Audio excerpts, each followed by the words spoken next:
मनुष्य मन से जितना उस संसार को सोचता है उतना सोचने की जरूरत नहीं। नींद खुलती है, दुनिया की याद आती और बिला वजह दुनिया को ही इंसान सोचता रहता है। आत्मचिंतन की तरफ अपने मन को मोड़ना चाहिए। इस बात को अधिकतम लोग समझते ही नहीं। मैं अलग हूँ, मन अलग है, यही ज्ञान लोगों को नहीं है। जो कुछ स्मरण होता है वही अपना आपा लगता है। दृष्टा और दृश्य का विवेक बहुत कम लोगों में है। धर्म के क्षेत्र में तो ज्यादा इतना ही है, भगवान को समर्पित हो जाओ सब काम हो जाएगा, भगवान का नाम लो सब काम हो जाएगा। ये भी ठीक है। जो कुछ नहीं समझते हैं, भगवान भवानी कुछ कहते हैं, अच्छा है। कोई आधार मान करके उसमें समर्पित होते हैं, वो भी अच्छा है। उनका मन थोड़ा हल्का होता है। लेकिन ये पक्का समझ लो, आपके आत्मा के अलावा आपका कोई परमात्मा या भगवान नहीं है। आत्मा के अलावा कुछ पाने की चीज ही नहीं है।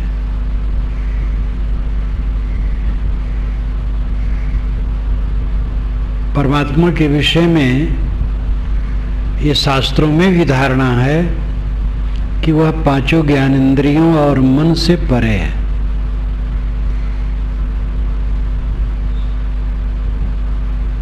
पांचों ज्ञानेंद्रियों में वो नहीं आ सकता है, मन में भी नहीं आ सकता है,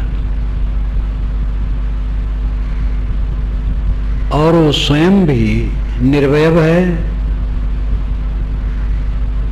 अंग रहित है, प्रकृति से पार है।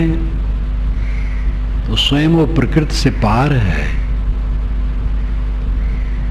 अब आपके मन इंद्रियों द्वारा वो जाना भी नहीं जा सकता है, पाया भी नहीं जा सकता है, तो उसका मतलब क्या है? इसीलिए ऋषियों ने भी इस बात को घुमाया है कि जो प्रकृति से पार है, इंद्रियों से परे है, मन से परे है, वो अपना ही स्वरूप है। परोक्ष के विषय में धारणा पहले ज्यादा थी, फिर धीरे धीरे अपरोक्ष की तरफ ऋषियों ने ध्यान दिया है। प्रत्यक्ष, परोक्ष और अपरोक्ष, ये तीन विषय हैं। ध्यान दीजिए, प्रत्यक्ष, परोक्ष, अपरोक्ष। पांच ज्ञानेंद्रियों में जो आता है वो प्रत्यक्ष है। जो आंख से दिखाई दे, कान से सुनाई पड़े, नाक से सूंघने में आए, जीभ से चखने में आए, चाम से छूने में आए, वो सब प्रत्यक्ष है।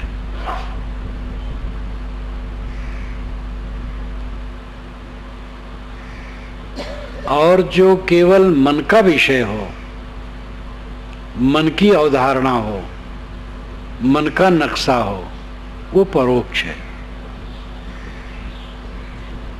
और इंद्रियां और मन जब दोनों क्रिया छोड़ के शांत हो गए तब अपरोक्ष है।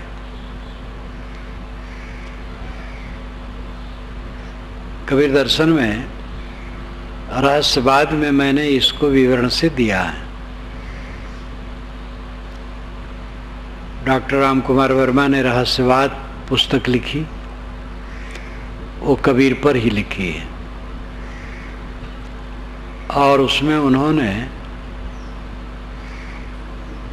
कहा है कि जैसे लोहा आग में पड़ने से, आग के संपर्क में आने से वो लाल और गर्म हो जाता है, वैसे जीव परमात्मा के संपर्क में आने से परमात्मा मय हो जाता है। रहस्यवाद है एकांत क्षण में अपना संबंध उस इंद्रिय अतीत प्रभु में एक करना, लगाना। ऐक्य करने की बात उन्होंने कही, एक नहीं ऐक्य। ऐक्य नाम एकता का भाव।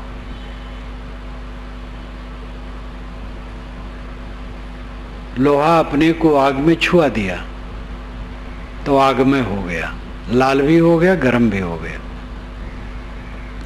ऐसे आत्मा परमात्मा से के सन्निकट जब हो जाता है तो परमात्मा मय हो जाता है।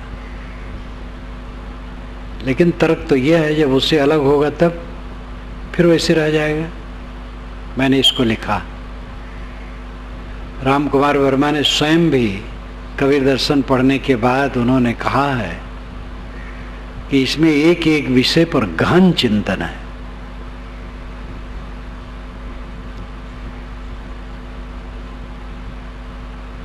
तो ये उपासना परोक्ष की है, अपरोक्ष की नहीं। अधिकतम लोग तो प्रत्यक्ष की उपासना में लगे हैं। देह सच है, देह के भोग सच है, इसलिए काम वासना मनुष्य के दिमाग में हरदम खड़ी रहती है। जितना देहाभिमान होगा उतनी काम वासना सामने खड़ी रहेगी। और काम के साथ क्रोध और लोभ। जहां काम सफल होगा लोभ बढ़ेगा, जहां काम विफल होगा क्रोध बढ़ेगा।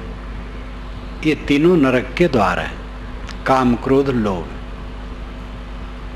काम मूल है, क्रोध लोभ काम को छोड़ के कुछ नहीं। काम ही बदल करके क्रोध हो जाता है और लोभ हो जाता है। काम सफल हुआ, कामनाएं पूरी हुई तो लोभ बढ़ा, कामनाएं विफल हुई तो क्रोध बढ़ा। बच्चे से आपने कुछ कहा और कर दिया काम तो लोभ बढ़ा, मोह बढ़ा उससे, और नहीं किया तो क्रोध बढ़ा। एक छोटा सा उदाहरण ये हुआ, जहां हमारा काम सफल होता है लोभ बढ़ता है और काम विफल होता है क्रोध बढ़ता है। देहाभिमान जड़ है और इसमें काम मुख्य है, क्रोध लोभ उसकी शाखाएं हैं। और इन्हीं तीनों के नरक में जीव रात दिन दुख भोगता है। इसी में फिर ईर्षा, हिंसा, द्वेष, घृणा, परसंताप, आसक्ति, मोह, ममता, कलह, विवाद, अनगिनत मानसिक विकार हैं। देहाभिमान जड़ है, मोक्ष देहाभिमान का पूरा विलय है। जब साधक ये समझता है ये शरीर चाम का थैला है, हड्डी की झोपड़ी है, टट्टी पेशाब की पोटली है, मांस का लोथड़ा है, दुख से भरा है, उद्वेगों का घर है, परिवर्तनशील है, नश्वर है, नहीं रह जाएगा। ये विचार जब निरंतर चलने लगते हैं तब देहाभिमान गलने लगता है और ये विचार जब पूरा प्रखर हो जाता है तो देहाभिमान विलीन हो जाता है।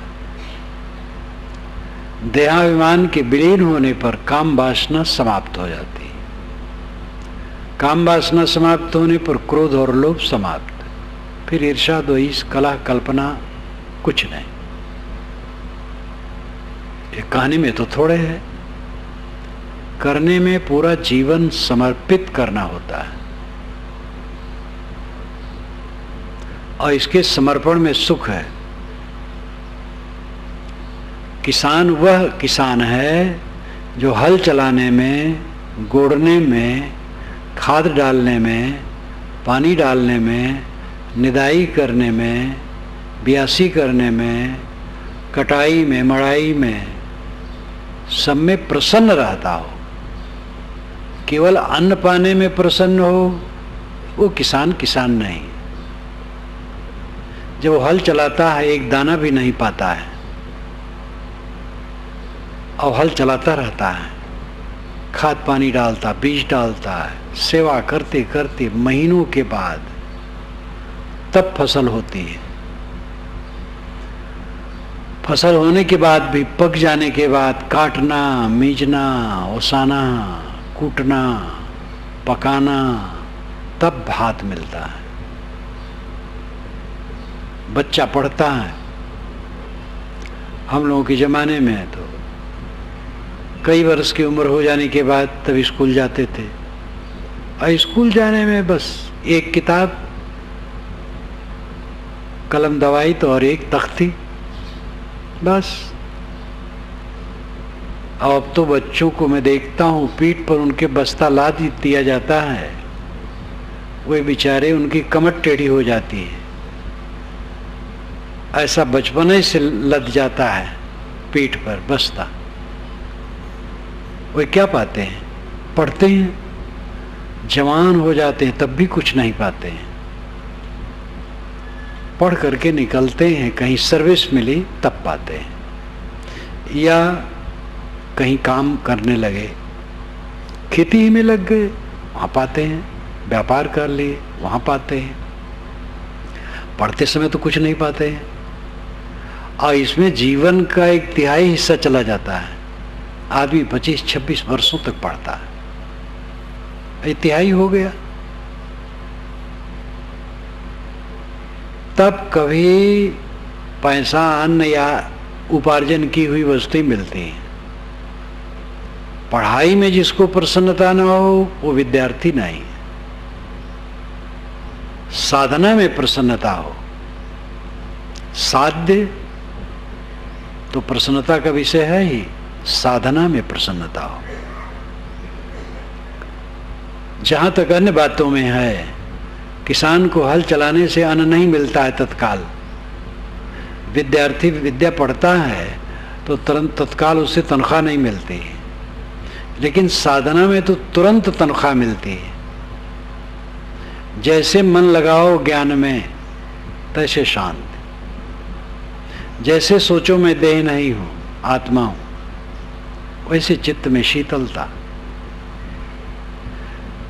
10 मिनट के लिए अपने को निष्काम कर लिया, मुझे कुछ नहीं चाहिए, शीतल हो गया, आनंदमय। ऐसे विषय का अध्ययन करते हैं, पुस्तकों का पढ़ते हैं, मन में आनंद रहता है। ऐसी साधना में लगे हुए संत गुरु के पास हम जाते हैं, मन आनंदित होता है। उनके पास बैठने से, उनके दर्शन करने से, उनकी बात सुनने से मन आनंदित होता है। आध्यात्मिक क्षेत्र में छोटे से बड़े जितने भी साधन हैं, उनकी याद से ही मन में आनंद आ जाता है, तुरंत तनख्वाह मिल जाती है। ये आध्यात्मिक साधना का ऊंचा फल। कोई भी भौतिक उपलब्धि में बहुत काल परिश्रम के बाद तब सफलता होती है, और आध्यात्मिक साधना में सोचते ही सफलता शुरू हो जाती है। श्री विशाल साहब ने कहा है, जाहि मनन में सुख नितय, ध्यान क्रिया सुख ध्येय, घाटा तेह में कौन है जो और ही चित दे। जिसके स्मरण में सुख है, ध्यान में सुख है, उधर कोई क्रिया करने में सुख है, उसमें सुखदेह बनाने में सुख है, कौन घाटा है कि उस काम को छोड़ करके दूसरा काम करे, झगड़ा करे, लड़ाई करे, प्रपंच करे, बकवास करे, टीवी देखता रहे, अखबारबाजी करता रहे घंटों, क्या फायदा है। व्यवहारिक आदमी थोड़ा अखबार देख लिया कोई बुरा नहीं, गृहस्थ लोग थोड़ी टीवी देख लिया कोई भी बुरा नहीं, लेकिन ज्यादा उसमें डूबने क्या मतलब है? वह काम करो जिससे शीतलता मिले। कुछ काम देगा नहीं, ये 4 दिन की चांदनी है, पता नहीं बह करके कहाँ जाएगी। देखते देखते हमारे पूर्वज उठ के चले गए, हमारा एक कब तक रहेगा? अपने को अपनी तरफ मोड़ो।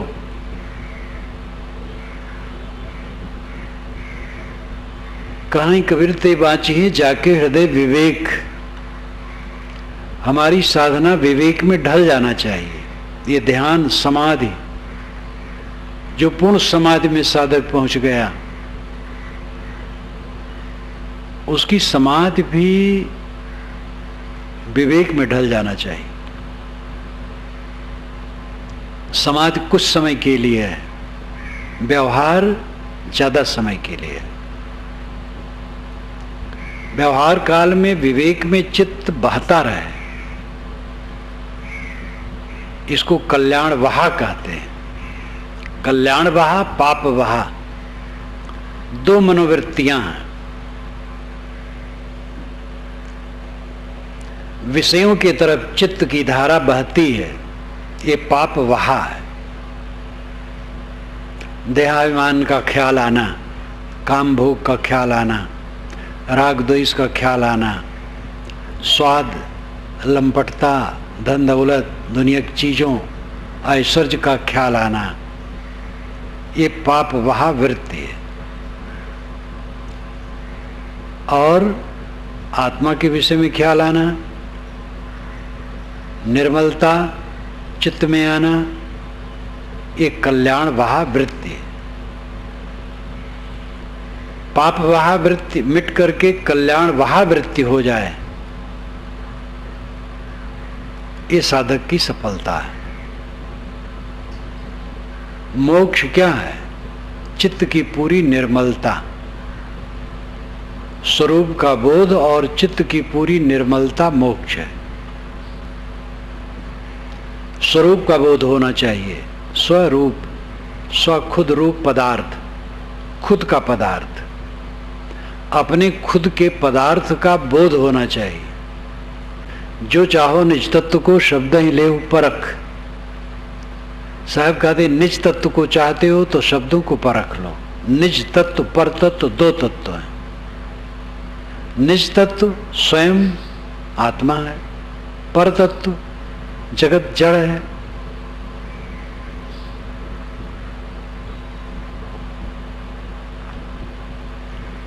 अपने आप की भावना में रहना, ये विवेक धारा में रहना है, कल्याण धारा में रहना है। सारा संसार प्रत्यक्ष में बह रहा है। जो इंद्रियों से प्रतीत हो रहा है, इसी में सबका चित्त बहता है। 5 विषय में नींद खुली, 5 विषयों का नरक सामने आया और उसी में चित्त भागता रहता है, भागता रहता है।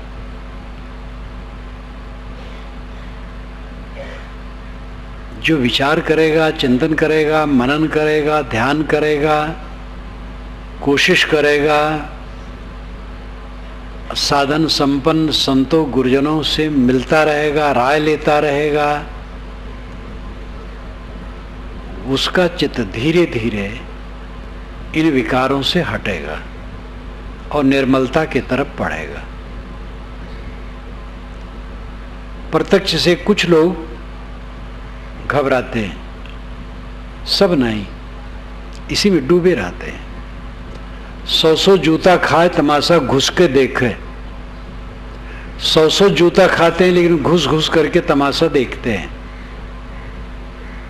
चांटे पर चांटे लग रहे हैं लेकिन होश नहीं आ रहा। दुनिया में ठोकरों के अलावा कुछ है? चारों तरफ ठोकर ठोकर ठोकर। गधे की तरह लादी लादते लादते मर जाओ, बस कुछ नहीं।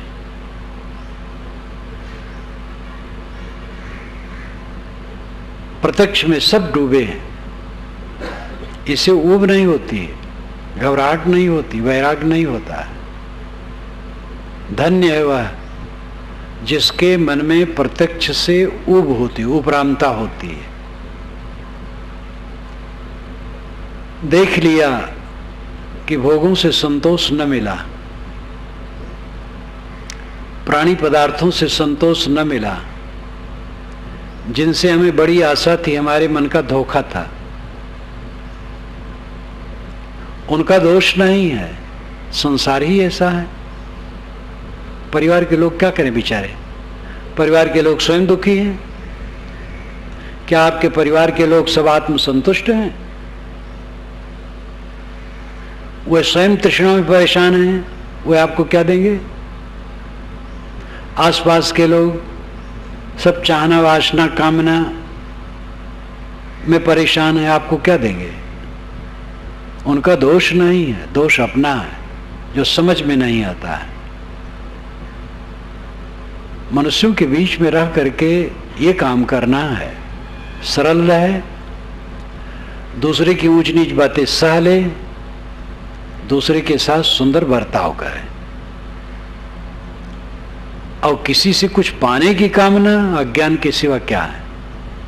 व्यवहारिक लेन देन तो होता रहता है, हमने किसी को कुछ कर दिया, किसी ने हमारे लिए कुछ कर दिया, ये लेन देन होता रहता है, ये व्यवहारिक है। आत्मसंतोष दूसरा हमें क्या देगा?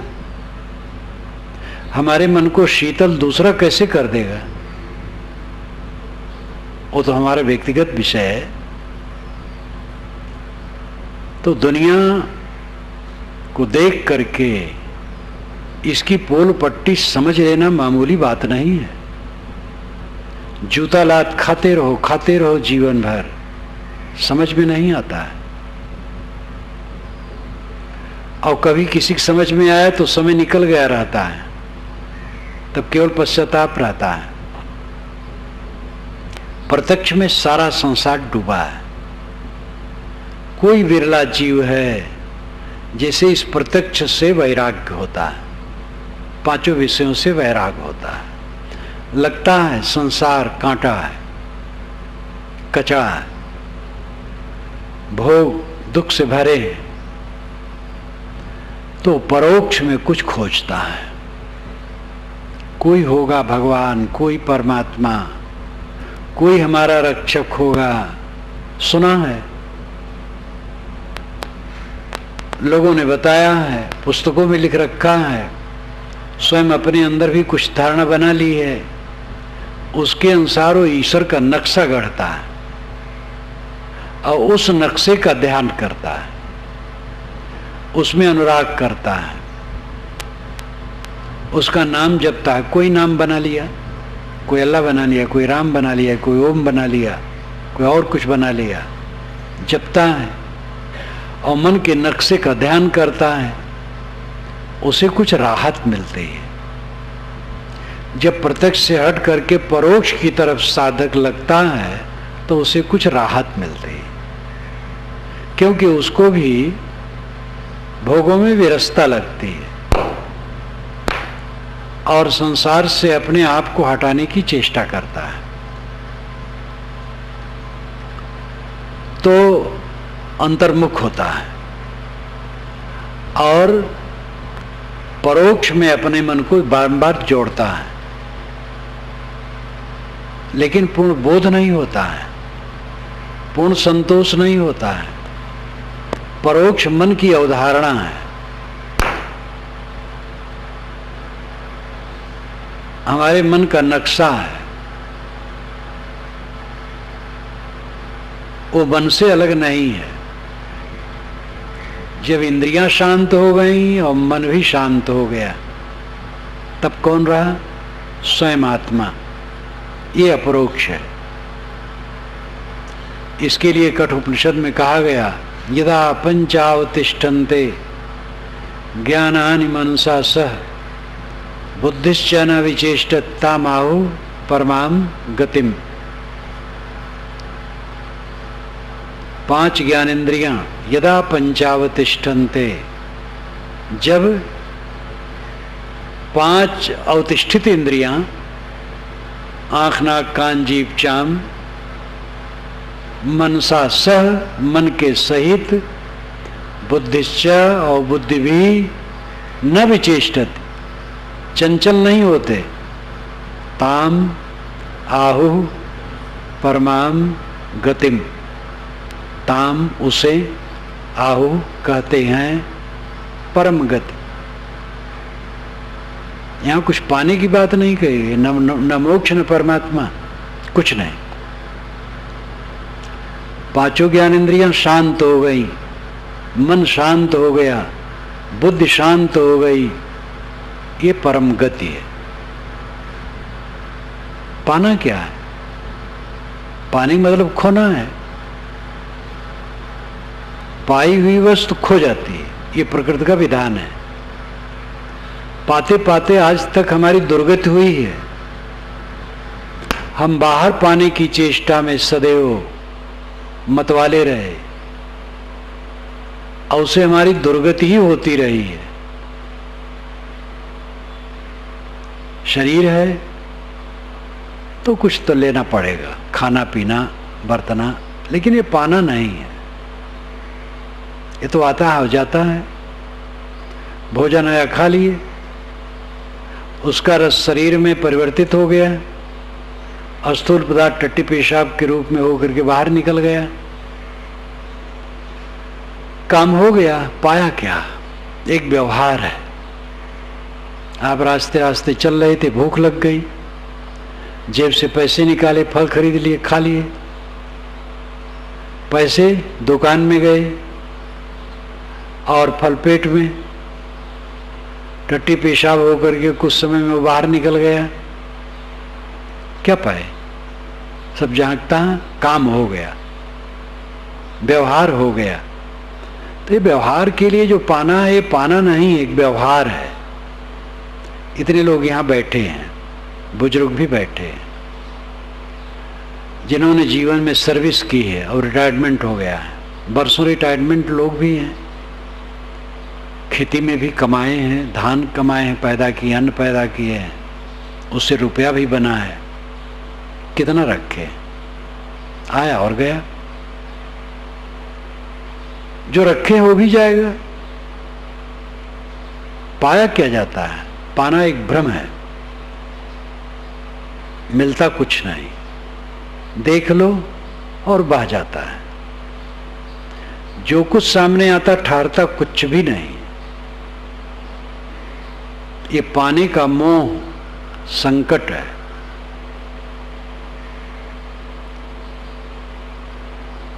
सब कुछ के वियोग को देखने की जरूरत है। कुछ पाना नहीं, सबका विसर्जन। सब कुछ के छूट जाने के बाद स्वयं शेष। नेति नेति श्रुतियों में कहा है, नेति नेति, ना इत ना इत, यह नहीं, यह नहीं, यह नहीं। नेति नेति, नाही नाही करत रहे सोई तेरो रूप है। ये सुंदरदास जी ने कहा। सुंदरदास जी हिंदी में वेदांत बहुत सुंदर कहे। नाही नाही करत रहे सोई तेरो रूप है। जो नहीं नहीं करता रहता है, सबको नहीं कर दिया, नहीं करने वाला शेष रहा। आप सबको गिने और गिन करके सबको अलग कर दिए, फिर अब गिनने वाला आप खुद रहे।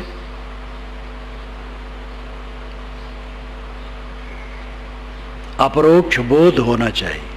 प्रत्यक्ष में डूबने की प्रवृत्ति छोड़ो, देहाभिमान छोड़ो। आप देह नहीं हो, शुद्ध चेतन हो। जीवन का लक्ष्य भोग नहीं है, योग है। बाहर भटकना नहीं, अंतर्मुख होना है। इंद्रियां बहिर्मुख हैं, इसलिए आदमी हरदम बाहर देखता है। विवेक द्वारा बाहर से लौटा करके अंतर्मुख हुआ जा सकता है। इसके लिए भी कठोपनिषद में बहुत सुंदर कहा, परांच खान वितरणत स्वयंभू तस्मात् पराम पश्यति नान्तरात्मन कश्चित देरा प्रतिज्ञात्मानमैक्षत आवृत्ति चक्षु अमृतत्वमिच्छन। प्रकृति ने इंद्रियों को बहिर्मुख बनाया है। परांच खान वितरणत स्वयंभू, स्वयंभू प्रकृति ने परांच बाहर, खान छेद, वितरणत फोड़ा है। शरीर में से छेदों को फोड़ फोड़ करके प्रकृति ने बाहर खोला है। आंख, नाक, कान, जीभ, चाम सब बाहर की चीजों को ग्रहण करती है। तस्मात इसलिए पराम पश्यति, बाहर देखता है जीव, न अंतरात्मन, अंतरात्मा को नहीं देखता है। कश्चित धीरा, कोई विवेकवान पुरुष, प्रत्येक आत्मन ऐक्षत, प्रत्येक नाम भीतर आत्मन आत्मा को ऐक्षत देखता है, यानी अपने को देखता, मैं कौन हूं। आवृत्ति चक्षु अमृतत्वमिच्छन, इंद्रियों को समेटकर अमृतत्व की इच्छा रख करके कोई विवेकवान अंतरात्मा को देखता है। यही कस्तूरी कुंडल है कबीर साहब की भाषा में। कस्तूरी कुंडल वसे मृग ढूंढे बनवाए, तैसे घट घट राम है दुनिया जानत ना है। मृग जब समझ लिया जहां से सुगंधी आती वो कस्तूरी और कस्तूरी मेरी नाभि में है, तो उसका भटकना बंद। ये उदाहरण है। वो समझता है कि नहीं समझता वो जाने। ज्ञानियों ने उदाहरण लिया, कस्तूरी होती है और कुछ मृगों की नाभि में कस्तूरी होती है, ये काल्पनिक नहीं। परमात्मा की सुगंधी हमें हरदम मिलती है, लेकिन हम उसे बाहर खोजते हैं। परमात्मा की सुगंधी है अनंत आनंद की इच्छा। ऐसा आनंद मिले जिसमें दुख न हो, अक्षय आनंद, निर्भय आनंद, स्थिर आनंद। स्थिर आनंद की जो कामना है वो बारंबार हमारा मन हर जगह यही चाहता है। मनुष्य क्या सोचता है, शरीर जवान रहे, रोज प्रौढ़ रहे, जो भोगूं भोगता रहूं, इंद्रिय शिथिल न हो। अगर लड्डू मिल जाए तो लड्डू खाते रहे, 2 मन 4 मन 10-20 कुंतल भी खाता रहे तो भी वो घबराहट न हो। होने वाला है। एक लड्डू में जो आनंद आएगा दूसरे लड्डू में आनंद घट जाएगा। अब अगर 2-3 खा लिए तो फिर आगे मन नहीं होगा। कोई जबरदस्ती कहे 10 लड्डू खाओ तो गुस्सा आ जाएगा।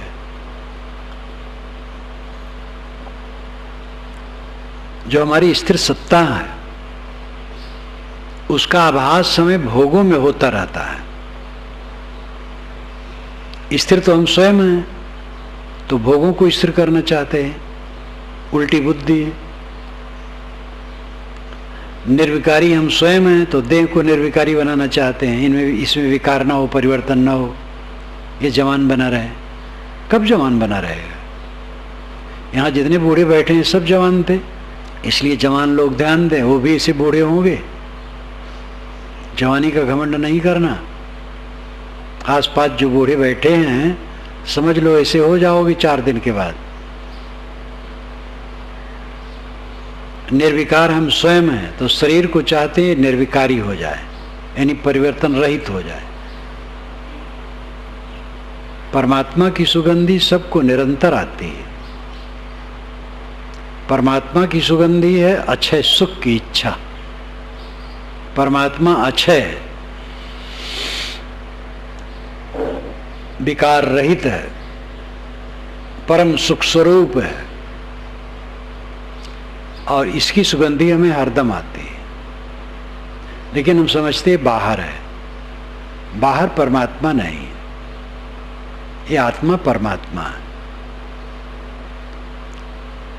अस्ति कश्चित स्वयं नित्यम अहम प्रत्यय लंबना, ये स्वामी शंकराचार्य ने कहा।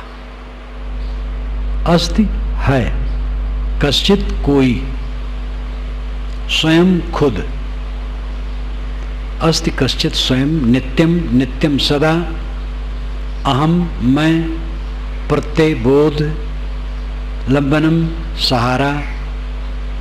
अस्ति कश्चित स्वयं नित्यम अहम प्रत्यय लंबनः,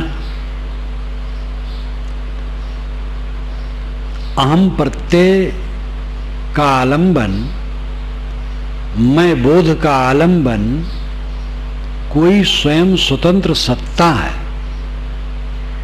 बहुत वैज्ञानिक शब्द कहा है उन्होंने। मैं खाता हूं, मैं आता हूं, मैं जाता हूं, मैं ये काम करूंगा, मैं ये काम नहीं करूंगा। इस प्रकार अहम प्रत्यय का जो आलंबन है, मैं बोध का, अपने आप के बोध का, ज्ञान का जो सहारा है, वो स्वयं नित्य सत्ता है। तो उसमें वे कहते हैं स्वयं नित्यम, खुद नित्य है, पर नहीं, खुद स्वतः। ज्ञानियों ने इसको अपने अपने ढंग से, हर मत वालों ने कहा है।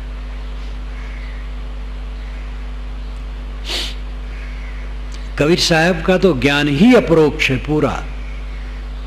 वे बारंबार पानी में मीन पियासी मई सुनियावत हांसी, धोबिया जल बिच मरत पियासा, ये व्यंग है।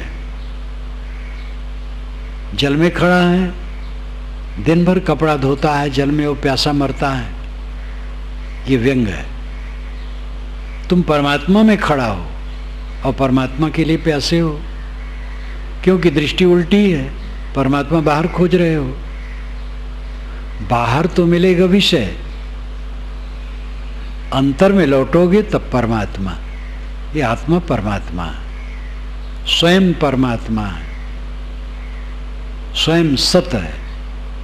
बड़ा शब्द न कहो, स्वयं है, बस काफी है। स्वयं को छोड़ करके आपका आधार नहीं है, ये अपरोक्ष बोध है। प्रत्यक्ष 5 विषय है जो पांचों ज्ञानेंद्रियों से प्रतीतमान है। परोक्ष मन की अवधारणा है, कल्पना है, और अपरोक्ष इंद्रिय और मन के व्यापार से अतीत हो जाने पर उसका बोध होता है। जिसके द्वारा इंद्रियां चलती और मन चलता है वो अपरोक्ष है। अपरोक्ष आत्मा ही से द्वारा तो इंद्रियां चलती और मन चलता है, लेकिन वो इंद्रियों और मन के व्यवहार ही में डूब जाता है। इंद्रियों के व्यवहार में प्रत्यक्ष में डूब जाता है और मन के व्यवहार में परोक्ष में डूब जाता है। जब इंद्रिय मन दोनों का व्यवहार शांत हो गया तो अपरोक्ष स्वयं रहा। इस स्वयं भाव को जितना मजबूत करोगे उतना देहाभिमान शिथिल होगा, उतना मन का विकार घटेगा, उतना क्लेश घटेगा, उतना चित्त में शांति आएगी। ये काम सबको करना चाहिए। विरक्त साधक जो हैं, वो गृहस्थ हैं, वो पुरुष हैं, वो स्त्री हैं, वो सबको करना चाहिए। सबको अपना दुख घटाना चाहिए। जितना दुख घटा रहेगा हल्का रहेगा, साधना में प्रगति होगी और आगे बढ़ सकोगे। गृहस्थ को कामी होना तो ठीक नहीं है। कामी कुचाली दुख भोगने की सेवा क्या पाएगा। गृहस्थ है, गृहस्थी में है, बाल बच्चे वाला है, परिवार पाले पोसे, कामी होने की क्या आवश्यकता है। अगर संतान 1-2 हो गई तो ठीक है, नहीं हो गई तो और अच्छा है, झंझट नहीं है। कुछ गृहस्थ होते हैं, विवाह होता है, बच्चे नहीं होते हैं तो रोते हैं वो। एक जोड़ा आया मेरे पास,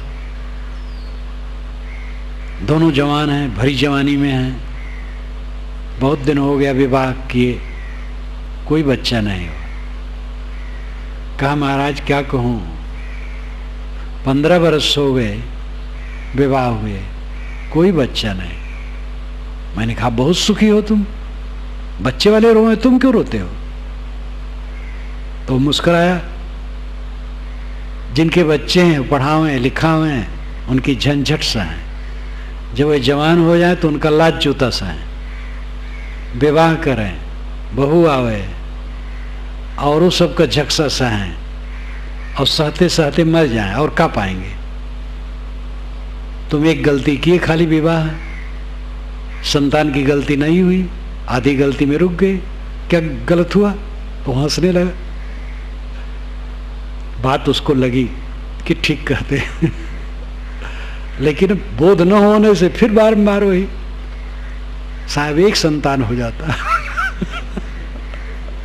दुनिया में बहुत संतान है, उनकी सेवा करो, लेकिन एक अपनी संतान होना चाहिए जो मेरी मूंछ उखाड़ सके दूसरे के बच्चों की मैं सेवा करूं, वो मूंछ नहीं उखाड़ते हैं। अपना बच्चा मूंछ उखाड़ता है, और मूंछ उखाड़ने वाला एक बच्चा होना चाहिए जो छाती पर चढ़ के कहे धन मेरा है, आप कैसे नहीं देंगे?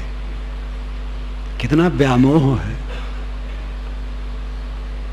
जिसके बच्चे नहीं हैं वे समझ लें आधी गलती हमारी प्रकृति ने रोक दिया है। पहली गलती थी विवाह कर डाला था, कोई बात नहीं। दूसरी गलती प्रकृति ने रोक दी, अच्छा हुआ, बोझा हट गया।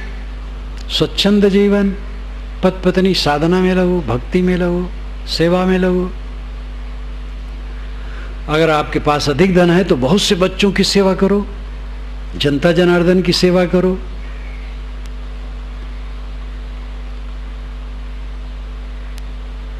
आदमी भटकता है,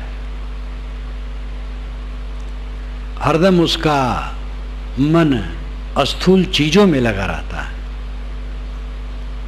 हमारा विचार निर्मल होना चाहिए। सभी साधक ध्यान दें, नींद खुले, प्रपंच की याद आवे तो हटा दें, आत्मज्ञान की बात सोचें, शील, क्षमा, दया, संतोष की बात सोचें, सब कुछ के वियोग के दिन को सोचें, कुछ नहीं रहेगा इस बात को सोचें, और सेवा का काम करें। जहाँ जो हैं, नौकरी में हैं, व्यवसाय में हैं, खेती में हैं, साधु साधना में है, जहाँ जो है साधु साधना में, लेकिन वहाँ भी व्यवहार है। देखो इतना बड़ा आश्रम है, करने से होता है, बिना किए तो नहीं होता है, करना पड़ता है। तो जहाँ जिनकी ड्यूटी है वे अपना काम करें, अपने मन को संभालें। मन नहीं संभालते हैं लोग, इसलिए सब रोते हैं। ये मन दुखता रहता है। शरीर में कहीं फोड़ा हो जाए तो चलते फिरते लोगों का जब स्पर्श होता है तो दुख जाता है। तो बार बार लगता है लोग जानबूझ करके दुखा देते हैं मेरा, और फोड़ा नहीं रहता है तब भी लोगों के अंग लग जाते हैं चलते फिरते, लेकिन कुछ नहीं दुखता है, तो कोई ऐसा भ्रम नहीं होता है। अब फोड़ा है, किसी का अंग लग गया, दुख गया, तो हम मानते जानबूझ के दुखाया है।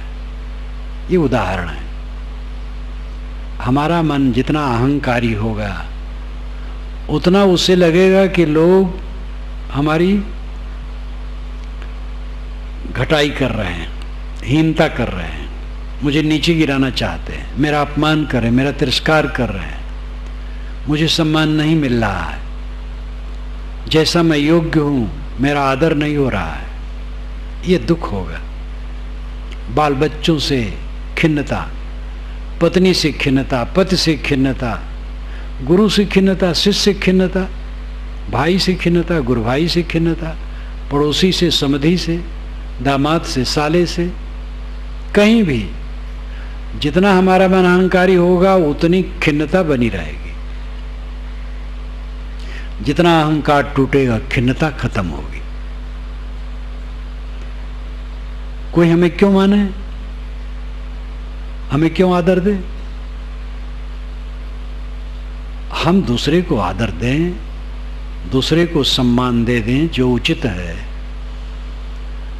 हमें स्वयं अपने लिए सम्मान और सत्कार पाने की इच्छा क्यों रखनी चाहिए?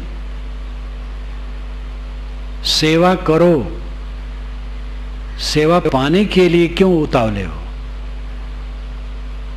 साथ सेवा लेना भी पड़ता है, देना भी पड़ता है, लेकिन थोड़े में बड़ा अंतर होता है।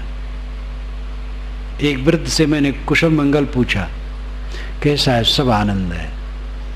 बच्चे सेवा करें तो धन्यवाद, न सेवा करें तो धन्यवाद। हम कहे हाँ, ये बहुत बढ़िया बात है, यही समझदारी है। सेवा तो सब सबकी करते हैं, सहयोग करते हैं तो सेवा हो जाती है। ये संसार सहकारी समिति है, बिना परस्पर सहयोग के चल ही नहीं सकता है। विशेष जो कामना होती है वो अहंकार के कारण होती है। अपमान का बोध के मूल में है अहंकार। जिसके मन में अहंकार नहीं है, अपमान का बोध उसे नहीं होता है। सब अपना अपना स्वभाव बरतते हैं, उसमें स्वयं अपमान की कल्पना करने की क्या आवश्यकता है? जहां विशेष देखे कि आदमी एक खरष्टकी है, मौन रहे। लेकिन सब ऐसे नहीं होते हैं, सब तो अपना स्वभाव बरतते हैं। स्वभाव ऊंच नीच होता है सबका। अपने ही स्वभाव को देखो, कितनी त्रुटियां रहती हैं, तो दूसरे के विषय में टिप्पणी करके क्या होगा? अपने अहंकार को गलाओ। अपमान का बोध मन में जो होता है वो मिटे। अमर्ष, अमर्ष का अर्थ यही है, अपमान से उत्पन्न दुख। हर्ष और अमर्ष, सम्मान से हर्ष, अपमान से अमर्ष। ये हर्ष अमर्ष दोनों रोग हैं। एक साधक ने मुझसे कहा कि साहब, जब कोई मुझे कट कह देता है तब तो होता है स्वभाव है इनका, क्या है, तो ज़्यादा समय उसकी चिंता नहीं रहती, थोड़े समय में ठंडा हो जाता है। लेकिन जब कोई ज़्यादा प्रेम करता है और सम्मान देता है, उसके पुलकाओं में मन बहुत समय तक लगा रहता है। ये बड़ा रोग है। मैंने कहा बहुत खुशी है भाई, तुम जो इस तरह से सोच रहे हो ये साधना का लक्षण है। अपमान पाने पर अगर तुम ज़्यादा दुखी नहीं होते हो और सम्मान में ज़्यादा पुलकते हो, ये सम्मान वाला भी तुम्हारा पुलकाव घट जाएगा। अपमान में ज़्यादा ठोकर लगता है तो भयंकर रोग है, और अपमान में कम ठोकर लगता है तो सम्मान वाला पुलकाव भी घटेगा। सम्मान और अपमान में हर्ष और अमर्ष, इससे ऊपर उठने की आवश्यकता है। कुल मिलाकर के अपने मन को मांझना। यहाँ पर जितने लोग बैठे हैं, विरक्त भी हैं, गृहस्थ हैं अधिक, स्त्री पुरुष सभी हैं, और नवयुवक हैं, बूढ़े हैं, प्रौढ़ हैं, सब प्रकार के लोग हैं, और सब प्रकार काम करने वाले हैं, सर्विस वाले हैं, खेती वाले हैं, व्यवसाय वाले कुछ हैं। अपनी अपनी जगह पर जो उचित काम है करें। हर समय अपने मन को साधें, मन दुनिया में न डुबावें। दुनिया का काम जो उचित है वो करो। संसार बर्ताव का स्थान है, बर्ताव करो, मनन नहीं। मननी और करणी में फर्क है। संसार का काम मननी नहीं है, करणी है। करो, मनन न करो। करने के लिए जितना मनन करना वो ठीक है, लेकिन बारंबार मनन ठीक नहीं है। एक सज्जन को लड़की की शादी के विषय में चिंता थी और खोज उसकी चल रही थी। वर खोजने की बात आप लोगों में छत्तीसगढ़ में तो बढ़िया है कि वर ही वधू खोजता है। ये वैदिक युग की परंपरा है, ये बहुत सुंदर है। भारत के विभिन्न क्षेत्रों में, ज़्यादातर उत्तर प्रदेश में कन्या वाला खोजता है, इसीलिए दहेज ज़्यादा है और कन्या वाला परेशान रहता है। लड़का खोज रहे थे, 2-3 वर्ष हो गए, कहीं बैठा नहीं। तो पति जब ऑफिस से आया तो पत्नी बहुत चिंतित होकर के बात करने लगी। पति समझदार, उसने कहा अच्छा आओ बैठो, हम दोनों खूब चिंता कर लें, 3-4 घंटा खूब चिंता करें तो शायद बर ही आ जाए। तो उलझ गई, कहे तुम तो बेकार की बात करते हो। कि मैं बेकार की बात करता हूं कि तुम, अनुसंधान चल रहा है, होगा ही, और उसमें बहुत सोचना। अब ये विवेक का लक्षण है। काम करो, सब लड़कियों की शादी होती है, प्रायः सब लड़कों की शादी होती है, सबका गुजर बसर होता है, सब काम होता है। दिमाग में बहुत जोर डाल करके दिमाग को फोड़ा न बनाओ, हल्का रखो, काम करो। संसार का काम करनी है, मननी नहीं। ज़्यादा मनन न करो, जपो न उसको, विचार कर लो काम भर का बस। अपने मन को सांसारिकता से हटा करके आत्म अनुसंधान में लगाओ, और ये तब होगा जब पूरे अंग को लेके चलोगे। भक्ति, सेवा, विनम्रता, ज्ञान, वैराग, बोध, अध्ययन, मनन, चिंतन, ध्यान सब लेके चलोगे। वैराग शब्द जब मैं कहता हूँ उसकी परिभाषा कर देता हूँ कि ये मत समझना वैराग का मतलब साधु के लिए। वैराग का अर्थ ही है अनासक्ति, सबको जरूरी है। मैं तो कई बार कहता हूँ 9 दंपति को जरूरी है वैराग। विवाह हुआ है वर वधू, उनमें भी वैराग की जरूरत है, नहीं तो एक दूसरे के दिमाग खा जाएंगे पदार्थों के लिए। गहना और कपड़े के लिए कितनी देवियां पुरुषों को ऐसे व्यंग बाण मारती हैं कि हद है, और कितने पुरुष हैं जो स्त्रियों को सताते हैं। तुम नैहर से ये नहीं लाई, ये नहीं लाई, वो नहीं लाई, ये नहीं मिला।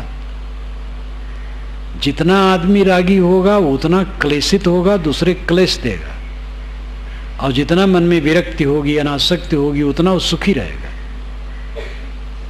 इसलिए वैराग्य जो मैं कहता हूं, ये साधु वेशधारियों में सीमित वाला वैराग मैं नहीं कहता हूं।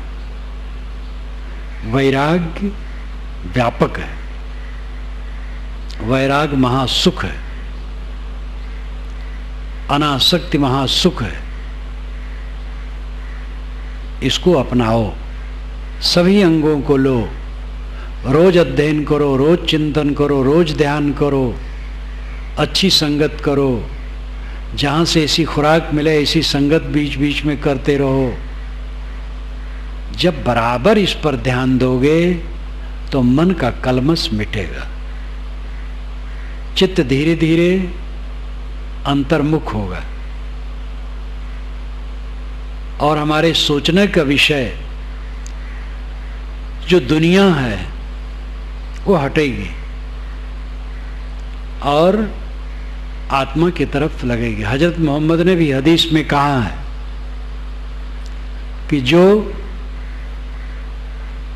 दुनिया से उदास रहता है और कम बोलता है, उसके पास में बैठना, वहां से तुम्हें रूहानी ताकत मिलेगी। हजरत मोहम्मद गृहस्थ थे लेकिन साधक थे। उन्होंने कहा कि जो दुनिया से उदास रहता हो और कम बोलता हो, उसकी संगत करना, वहां से तुम्हें शक्ति मिलेगी। तो सभी अंगों को लेकर के चलो और काम करो इस पर। और ये काम करने के लिए आपका व्यवहार का काम नुकसान नहीं होगा, सब होगा। तो साधुओं को भी भ्रम है।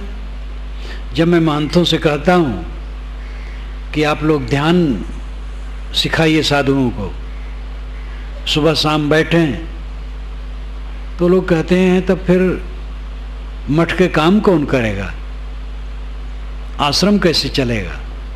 आश्रम का काम करना पड़ता, बैठेंगी जब सुबह शाम तो आश्रम का काम कैसे चलेगा?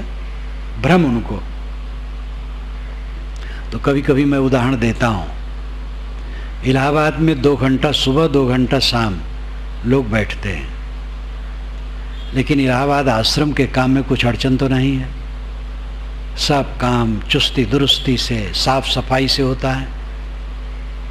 कैसे नहीं होगा? न करो तो ऐसा लगता है 1 घंटा बैठे तो कितने महंत लोगों को पानी नहीं पचता है। अगर साधु लोग 1 घंटा बैठ जाएं तो समझते हैं ये मठ डूब जाएगा। गृहस्थों से भी डूबे लोग हैं। साधना का लक्ष्य नहीं है। समय निकालो, साधु गृहस्थों सबको समय निकालना है और सर्वांग लेकर के चलो। सेवा भक्ति, विनम्रता, स्वाध्याय, एकांत सेवन, ध्यान, चिंतन, वाक्य संयम,